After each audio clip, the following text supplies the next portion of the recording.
कि आपने समय निकाला।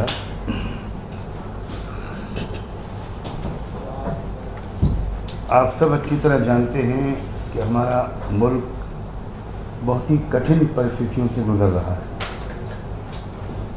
और सबसे बड़ा जो ख़तरा है वो हमारे मुल्क के दस्तूर को है, संविधान को।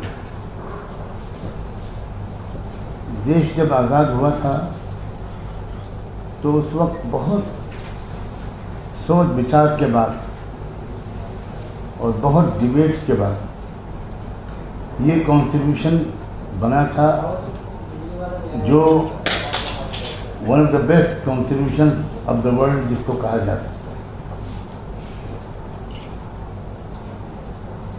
इस संविधान में इस बात की बहुत सिंसियर कोशिश की गई थी कि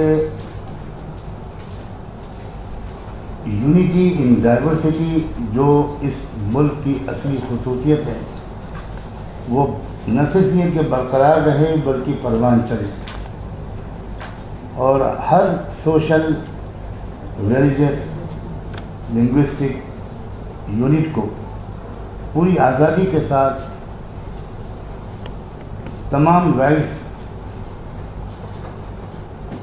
मिलते हुए वो यूनिट तरक्की करे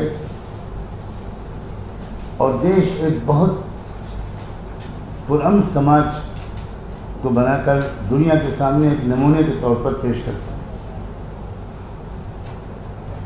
ये बात बहुत ही ज़्यादा सीरियस कंसर्न के लायक है कि हमारी मौजूदा सरकार जब से आई है, ख़ास तौर पर 2019 के बाद, ये एक के बाद एक ऐसे कानून बना रही है अपनी पार्लिमानी मेजॉरिटी के गुरूर और अहंकार के सहारे,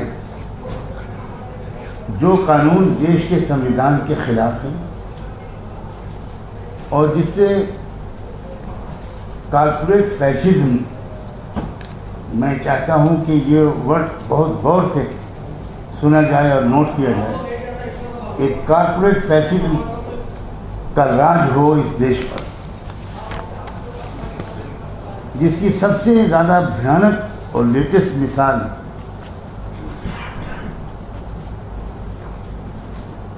दो 2020-21 में पार्लियामेंट में पास किए गए फार्मर लॉज हैं और लेबर लॉज हैं।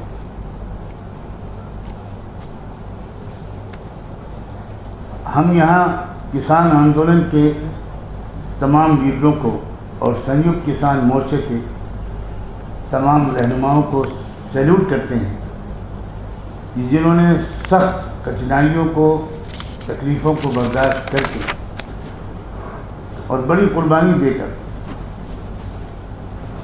एक बहुत बड़ा अचीवमेंट हासिल किया है। और वो ये है कि इस आंदोलन के नतीजे में देश का जो असली एजेंडा है वो सरफेस पर उभर कर आ गया है। ये बात बहुत ही इम्पोर्टेंट है और कोई इसको डिनाई नहीं कर सकता कि हमारे देश का असल एजेंडा और रियल इश्यूज़ ये मंदिर मस्जिद नहीं है, ये हिंदू मुस्लिम नहीं है। हमारे देश का असल मसला है गरीबी का, बेरोज़गारी का, नॉन एम्प्लॉयमेंट का। कोई घंटा ऐसा नहीं गुजरता हमारे देश में जिसमें किसी महिला या किसी लड़की को रेप न किया जाता हो, किडनैप न किया जाता हो, इज्जत न लूटी जाती हो। हमारे देश का मसला है महिलाओं की सुरक्षा का, माइनॉरिटीज़ को उनके अधिकारों के मिलने का।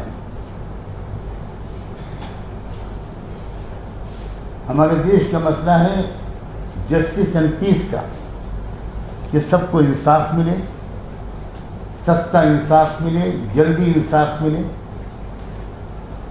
लेकिन इन सब रियल इश्यूज़ की तरफ से देशवासियों का ध्यान हटाने के लिए, हटाने के मकसद से और कुछ पूंजीपतियों की जेब में पूरे देश का सरमाया डाल देने के नापाक इरादे से ये सरकार हर कुछ दिन के बाद ऐसे मुद्दे उठाती है जिससे देश का ध्यान बढ़ जाए और लोग रियल इश्यूज को एड्रेस करने के बजाय वो आपस में ही लड़ते रहें, उलझे रहें। और जो लोग इस देश को बेच देने का फैसला कर चुके हैं, जो इंडिया फॉर सेल के सबसे बड़े मार्केटिंग एजेंट के तौर पर काम कर रहे हैं, वो अपना काम करते रहें और लोग उलझे रहें दूसरी चीज़ों में। किसान आंदोलन में इसमें कोई शक नहीं कि इतनी कामयाबी हासिल कर ली है कि देश के इंसाफ पसंद लोगों के लिए, जिनकी आज भी मेजॉरिटी है इस देश में, उनका ध्यान असली इश्यूज़ की तरफ फिर से मुड़ गया है। यही मुल्क की बिगड़ती हुई सूरत हाल थी जिसकी वजह से पिछले साल 2020 फरवरी में इसी दिल्ली में मुख्तलिफ मजहबी समाजी इकाइयों के रहनुमा जमा हुए। क्रिश्चियंस भी थे, सिख भी थे, बुद्धिस्ट भी थे, लिंगायत के रहनुमा भी थे, ओबीसी के रहनुमा भी थे, SC STs के लोग भी थे, माइनॉरिटीज़ के नुमाइंदे भी थे। और उन्होंने एक लंबे विचार विमर्श के बाद संविधान सुरक्षा आंदोलन के नाम से एक आंदोलन का आगाज़ किया, एक तहरीक शुरू की। अनफॉर्चुनेटली लॉकडाउन की वजह से उस पूरे महीनों में जितनी एक्टिविटीज़ इस आंदोलन की आगे बढ़ जानी चाहिए थी, उसमें बहुत कमी हुई। ज़मीन पर बहुत कम कोशिश कर सके हम लोग, लेकिन एक दूसरे से बराबर संपर्क में रहे और बराबर विचार विमर्श करते रहे। जहाँ जिस तरीके से मुमकिन हुआ मज़लूमों की मदद करना और मज़लूमों को इकट्ठा करने का काम, एक दूसरे की हिम्मत बढ़ाने का काम, एक दूसरे का हौसला बढ़ाने का काम और संविधान की सुरक्षा का सबसे अजीम काम वो अंजाम देने की कोशिश की जाती है। अब जबकि थोड़ा सा रास्ते खुले तो फिर ट्रैवलिंग शुरू हुई, इधर उधर जाना शुरू हुआ। संविधान सुरक्षा आंदोलन का एक डेलीगेशन आज सुबह ही पंजाब की दौरे से वापस आया है और मुझे आपको ये बताते हुए खुशी महसूस हो रही है कि ये डेलीगेशन श्रोमणी अकाली दल के जो सबसे बड़े ग्रंथी हैं ज्ञानी हरप्रीत सिंह दरबार साहब के जो जत्थेदार हैं हरमिंदर सिंह के, उनसे भी हमारी बहुत लंबी मुलाकात रही। उन्होंने अपने घर पर हमको बुलाया और सुबह से शाम तक हमारी उनके साथ मीटिंग रही। उसके बाद हम फिर फतेहगढ़ साहब के गुरुद्वारे के जो ग्रंथी हैं, जत्थेदार हैं, उनसे भी हमारी मुलाकात हुई। और इसके अलावा यूथ जो सिख ऑर्गेनाइजेशंस हैं उनके नुमाइंदों से भी बातचीत हुई और ये पैगाम लेकर हम आए हैं कि पूरा पंजाब का समाज, पूरा सिख समाज संविधान सुरक्षा आंदोलन के साथ है। आज उनके एक रिप्रेजेंटेटिव को यहाँ पर होना था, लेकिन आज सुबह ही किसी ख़ास कारण उनकी तरफ से ये इत्तला आई कि शायद वो टाइम पर न पहुँच सके। उन्होंने हमको इस बात की इजाज़त दी कि हम उनकी तरफ से भी ये पैगाम आप सब के ज़रिए से पूरे मुल्क और कौम को पहुँचा सकते हैं। जितने कानून अगर आप गौर करें तो जितने कानून पिछले दिनों में बने हैं, वो चाहे CAA, NRC, NPR हो, और अब तो सेंसस के ज़रिए से NPR की कार्रवाई करने की एक इंतहाई बेईमानी की चाल चले जाने की खबरें भी आने लगी हैं। और चाहे वो एंटी फार्मर लॉज हों, अगर आप उन फार्मर कानून को ठीक से पढ़ेंगे तो सच्ची बात ये है कि हैरत होती है कि कौन लोग हैं जिन्होंने ये ड्राफ्ट किया और वो कौन लोग हैं जिन्होंने इसको पास होने दिया। शायद ये समझा जा रहा था कि किसान लोग इलिटरेट हैं, वे पढ़े लिखे हैं, वो समझ भी नहीं पाएंगे। क्या ये लोग ये बात नहीं जानते कि इन किसानों के हज़ारों बच्चे इस यूनाइटेड स्टेट्स ऑफ अमेरिका में, कनाडा में, ऑस्ट्रेलिया में, न्यूजीलैंड में, यूके में, यूरोप के मुख्तलिफ मुल्कों में हायर एजुकेशन पा रहे हैं और उनमें से सैकड़ों और हज़ारों वो हैं जो हायर एजुकेशन पाने के बाद वहाँ सेटल होने का फ़ैसला नहीं करते। मैं उनमें से कई सौ नौजवानों को जानता हूँ, वो ये संकल्प लेकर जाते हैं कि हम वापस आएंगे और अपने देश में ही रहेंगे, यहीं की सेवा करेंगे और एग्रीकल्चर ही में लगे हैं उनमें से हज़ारों लोग। चुनांचे उनको तो शायद 1 घंटा भी नहीं लगा इस कानून के पास होने के बाद इस कानून की ख़तरनाकी को समझने में। और चुनांचे वो आंदोलन जो आज तक आज़ादी के आंदोलन के बाद से सबसे बड़ा आंदोलन है, जो अब किसान आंदोलन से आगे बढ़कर जन आंदोलन की शक्ल इख्तियार कर रहा है। पूरे देश में हर तरफ से किसान भी उसको सपोर्ट कर रहे हैं और हम भारत के रहने वाले तो सब किसान ही हैं। मैं आपके सामने बैठा हूँ, एक एकेडमिक फैमिली से बिलोंग करता हूँ, कई नस्लें हमारे ख़ानदान की बड़े स्कॉलर्स हैं, लेकिन किसी ने कभी खेती नहीं छोड़ी। आज भी हमारे कज़न्स खेती करते हैं, आज भी हमारे चचा, हमारे अंकल, कितने लोग हैं जो किसान हैं और हमें फ़ख्र है इस बात का कि हम किसान हैं। और इस तरह हमने से हर एक डायरेक्टली या इनडायरेक्टली वह एग्रीकल्चर से जुड़ा हुआ है और इसीलिए देश का ज़मीर, उसका कॉन्शियस इस आंदोलन की अपील को कबूल कर रहा है। तो ये फिर आप एक सिंपल सी बात सुनिए, कहा जाता है कि एमएसपी था, है और रहेगा, लेकिन जब कहा जाता है कि जब था, है और रहेगा तो फिर आप कानून क्यों नहीं बनाते? तो कहा जाता है कि आप हमारी बात पर विश्वास कीजिए। अब इन जुमलों पर कब तक ये देश विश्वास कर पाए?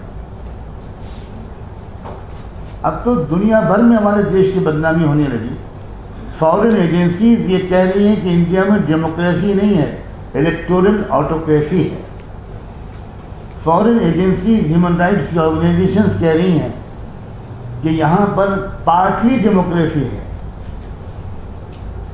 क्या इसी के लिए, इसी दिन के लिए हम लोगों ने इस देश को, हमारे पूर्वजों ने इस देश को आज़ाद कराया था?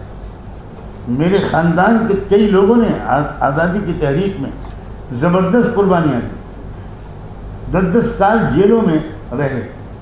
कितने लोग हैं जिनको फांसियाँ पे चढ़े। और सिर्फ मेरे ख़ानदान की बात नहीं, यहाँ कौन ऐसा नहीं है जिसका कहीं ना कहीं लिंक जुड़ता है उन लोगों से जिन्होंने इस देश को आज़ाद कराने के लिए ज़बरदस्त कुर्बानियाँ दी। हम आपके माध्यम से ये बात सरकार से साफ लफ्ज़ों में कहना चाहते हैं कि ये न समझा जाए कि जनता बेवकूफ़ है। जनता सब समझ रही है, पब्लिक में अवेयरनेस आ रही है। आज अगर ईवीएम को हटा दिया जाए बीच से, तो मैं तो चैलेंज के अंदाज से कहने को तैयार हूँ कि किसी भी चुनाव में, चाहे वो विधानसभा का चुनाव हो चाहे लोकसभा का, भारतीय जनता पार्टी कभी भी जीत नहीं सकती। आज आप देख लीजिए कि पंजाब से लेकर पश्चिमी उत्तर प्रदेश के जाटों तक वो खुल्ला ये कह रहे हैं कि हमसे बड़ी गलती हुई, बहुत भूल हुई। वो जाट, जो हिंदू जाट थे, जो मुस्लिम जाट थे, जिनके दरमियान एक मिसाली एकता थी। मेरे बड़े भाई चौधरी चरण सिंह के बहुत ही क्लोज फ्रेंड थे, बल्कि एडवाइज़र थे इनफॉर्मली। हम लोग छोटे छोटे थे, हम देखते थे कि चौधरी चरण सिंह जी, वो जब यूपी के चीफ मिनिस्टर थे, उस ज़माने की बात कर रहा हूँ, वो किसी भी दिन सुबह 6 बजे, 6:30 बजे, 7 बजे अर्ली मॉर्निंग भाई साहब के घर पहुँच जाते थे और कहते थे, हफीज़ यार चाय पिलवाओ, मुझे कुछ ज़रूरी बातें करनी है। हमारे भाई साहब ने लिखा है, वो बहुत बड़े उर्दू के जर्नलिस्ट थे। उन्होंने कई जगह लिखा है कि चौधरी चरण सिंह से बढ़कर सेकुलर लीडर मैंने अपनी ज़िंदगी में कभी नहीं देखा। चौधरी चरण सिंह ने जाटों को बिल्कुल एक कर दिया था। अपने अपने धर्मों पर चलते हुए लोग देश की तरक्की में लगे हुए थे, लेकिन कुछ गलती और भूल हुई, कुछ फुसलावे, कुछ बहकावे, कुछ लालच, ये सब कुछ हुआ और जाटों का एक तबके ने कुछ रास्ता बदला और 2013 के वो भयानक राइट्स हुए जो आप सबको अच्छी जानकारी है। हो सकता है आपने बहुत लोगों ने उसको कवर भी किया। अब फिर से एक मर्तबा पश्चिमी उत्तर प्रदेश के तमाम जाटों के अंदर अपनी गलती का एहसास जाग गया है और वो सब एक होकर इन कानूनों के खिलाफ लड़ाई लड़ रहे हैं। संविधान सुरक्षा आंदोलन पूरी ताकत के साथ किसान आंदोलन के साथ है और पूरे देश में इसके पैगाम को पहुंचाने के लिए वर्क कर रहा है। जो जितने कानून पास हो रहे हैं, एंटी कन्वर्जन लॉज, आप देखिए ज़रा, हमारा इस संविधान की खूबसूरती थी कि यहाँ कोई भी धर्म अपनाने की आज़ादी थी, बल्कि अपनाने ही नहीं, प्रचार करने की आज़ादी थी। ये आज़ादी थी जो हमारे संविधान ने दी थी। पहले एक एक करके स्टेट्स के अंदर से आज़ादी छीनी गई और अब सेंट्रल लेवल पर, नेशनल लेवल पर इस तरह का कानून बनाया जा रहा है। UAPA हो, सेडिशन लॉ हो, मजाक बना दिया गया। सेडिशन लॉ तो ऐसी ऐसी चीज़ों पर लागू किया जा रहा है 124A कि जिस पर सारी दुनिया के कानून को जानने वाले लोग, बल्कि छोटे से स्टूडेंट्स भी, उनको यकीन ही नहीं आता कि क्या सरकार की किसी पॉलिसी और नीति पर आलोचना करना, क्रिटिसाइज करना, क्या ये भी देश के साथ गद्दारी है? सरकार और देश ये अलग अलग चीज़ें हैं। कोई भी सरकार हो सकती है, उसकी किसी भी पॉलिसी से देश के अंदर कोई भी उससे इख्तिलाफ कर सकता है और यही तो लोकतंत्र की खूबसूरती है। लेकिन इस इख्तियार को भी छीना जा रहा है। अभी रास्ते में हमारे ऑनरेबल जस्टिस पाटिल साहब कह रहे थे कि इन मनुवादियों की नीति ये है, इनका प्रोग्राम और पॉलिसी ये है कि हम तुमको न जीने देंगे न मरने देंगे। मरने भी नहीं देंगे, तुम जिंदा रहो क्योंकि हमारे गुलाम की हैसियत से तुम्हारी हमको ज़रूरत है, लेकिन तुमको इज्जत नहीं मिलेगी, हक नहीं मिलेगा, बराबरी नहीं मिलेगी, सम्मान नहीं मिलेगा। ये वो चीज़ है जिसके लिए हम देश में एक अवेयरनेस पैदा करना चाहते हैं, इसलिए कि हम इस मुल्क के वफादार हैं। इस मुल्क की मिट्टी में हमने जन्म लिया है और इसी मुल्क की मिट्टी में हम दफनाए जाएंगे और हम किसी भी कीमत पर इस मुल्क को नीचे की तरफ जाते हुए नहीं देखना चाहते।